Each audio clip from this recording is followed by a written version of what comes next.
Andrea Brillantes, inakusahan ng mga netizen na nagpa-VIP daw ito sa concert ni Olivia Rodrigo. Gaano kaya ito katotoo?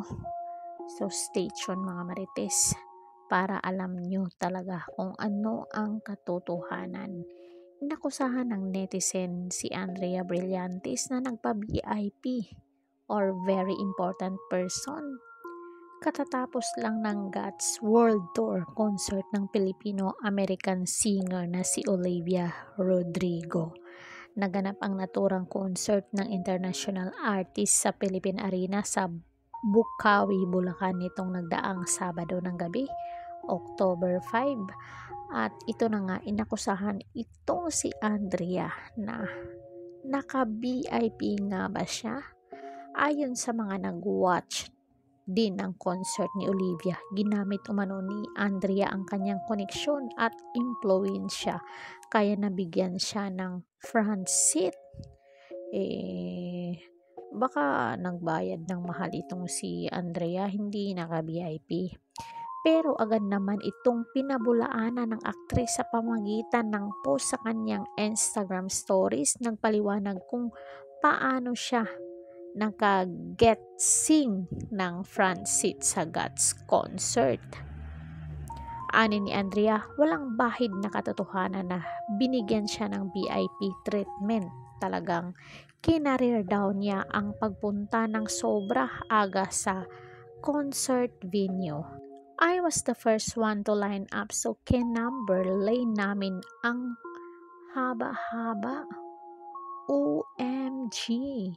Ang mababasa sa text caption ni Andrea sa unang litratong ipinost niya sa IG. Kasunod nito ay pinutakti na nga sa pagninega si Andrea at nakatikim ng masasakit at malilisyosong salita mula sa basher. Alam mo naman, basher is life, lalo na pag-artista. Paglilinaw ni Andrea sa naturang issue, oopsie, I just realized I wondered that poorly and it came off as me bragging about my spot. Lahad ni Andrea. But yeah, all got it wrong.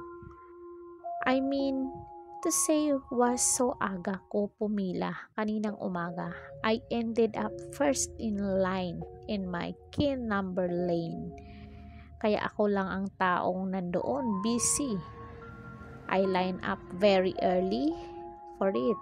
It wasn't VIP treatment or anything magical, ang paliwanag pa ng aktres. So, talagang nagano to si Andrea, nagsikap na makapunta ng maaga. Dahil syempre kung mahal ang ticket, punta ka talaga ng maaga para mauna ka, 'di ba? Ito kasing mga basher, akala mo naman daming alam eh.